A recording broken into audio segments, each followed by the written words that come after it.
begins to be our reality. If we're closed down to it, it can't come into us. So we awaken to the truth that there is one source. That source is abundant. It has provided us everything, but we're the ones who must let it flow through. One of the best ways I know that we ensure that we stay in this spiritual practice mode is the practice of giving and receiving. I like to call it conscious giving. He's saying, what is mine to give? Give it to you. Conscious giving, conscious receiving on any level.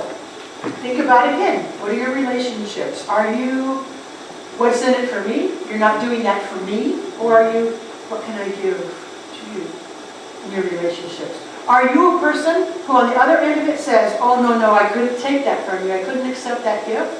Or do you freely receive? Well, they're equally important. When it comes to your money and your good, are you hanging on to the scrawny cows because you're too afraid there's not going to be enough?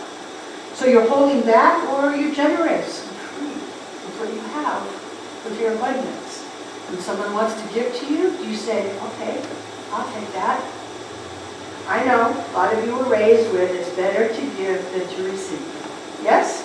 How many of you heard that at some point in your life? It's better to give than receive. Almost everybody. Okay, well, it's BS. They're two sides of the same coin. You must receive to keep the flow open. You must give to keep the flow open. Now, I think that the teaching has a good component. That component is, don't be greedy, right? I mean, I think that's what it really meant. It's better to give than receive. Don't be greedy. And you're not greedy, so I'm talking to non-greedy people, and I'm going to tell you, you need to open your arms and receive. Because I hear all too often, oh, I can give help, but I can't ask for help. You've just blocked the flow. Oh, I can give of my good, but I can't receive any good. Oh, you've just blocked the flow. They are equally important. Someone wants to give you a compliment, don't shut that down either. Somebody walks up to you and says, I love the outfit you have on today, and you're going to go, oh, this is the whole thing. You just block the flow. Women especially, I think. Don't you do that? Oh, this whole thing. Somebody says, you look really nice today. Say, thank you very much. And even if it feels awkward at first, it's practice. You're practicing receiving. You're practicing giving. Give the compliment to somebody else. You know, you got to keep the floodgates open both directions. So that's the conscious giving and the conscious receiving. Check it out for yourself. Where am I? Where am I in that? Which am I a little stronger at this one than this one? If you're a taker and you've been being greedy, maybe it's time to say, I need to give a little bit. If you've been hanging on because of fear, maybe it's time to loosen that up just a little bit. Both are important. And both are a mindset. Week 1, I said, abundance is not so much about getting prosperity. It's about being prosperous. It's about a mindset that there's always enough because the divine provides everything. There's always enough. And so therefore I can give and I can receive with ease. Now, I believe, contrary to a lot of my colleagues, that the Spirit, the source, God, whatever you call that, doesn't care where you give. A lot of my colleagues say you must give to where you are spiritually fed. I don't happen to agree with that. Because why would the Spirit care where you were generous? I don't think so. So it doesn't really matter. It's not a religious mandate in my mind. If that's what you believe, you're entitled to your belief. I'm telling you what we teach. It's not a religious mandate that you must give, and you must tithe 10%, or all the things you might have heard growing up in former religions, or that you have to give to where you're spiritually fed. With that said, we are going to offer you an opportunity today to give here and to practice giving here. It's a safe place to practice, number 1. And number 2 is, if you're new enough here, you might not know this, that we are completely self-sustained. We do not have money that comes from the Mother Church. So if you came from Catholicism or some big, Methodist church or whatever, that they were supported by that Mother Church, we're not. Matter of fact, we are a tithing church. And we tithe to our mother organization called Centers for Spiritual Living.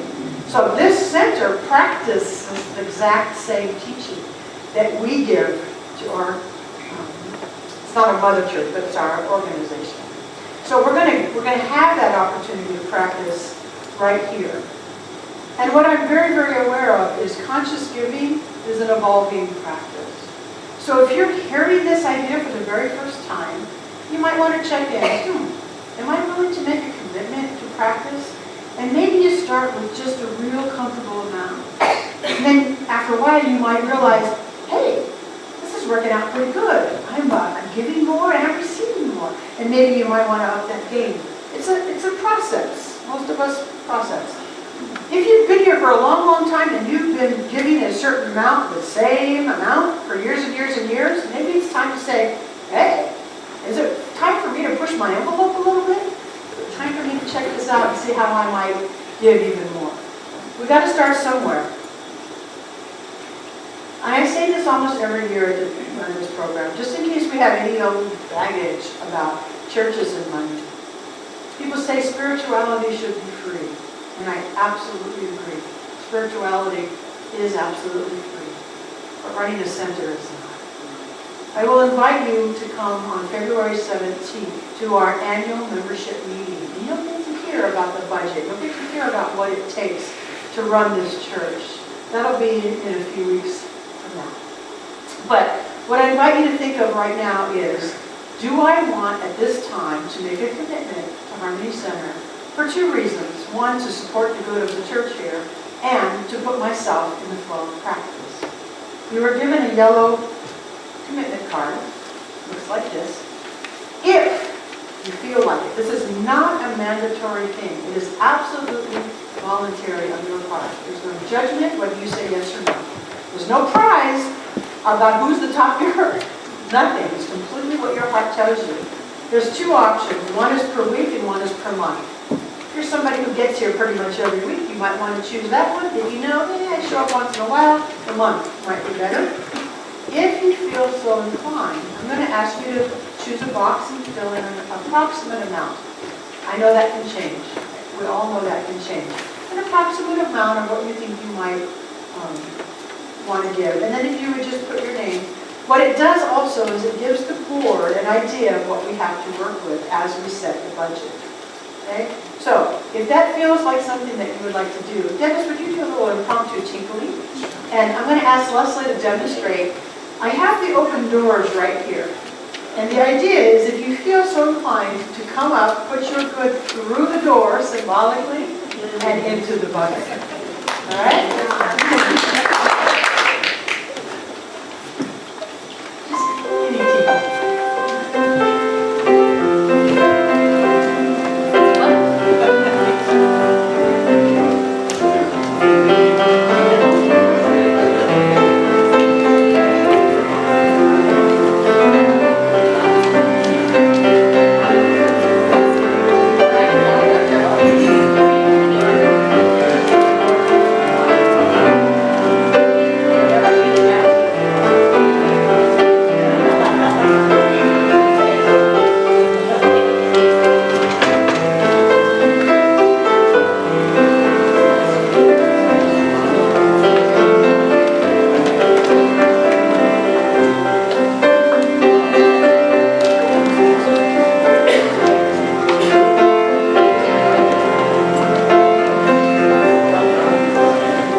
That's all right, come on up.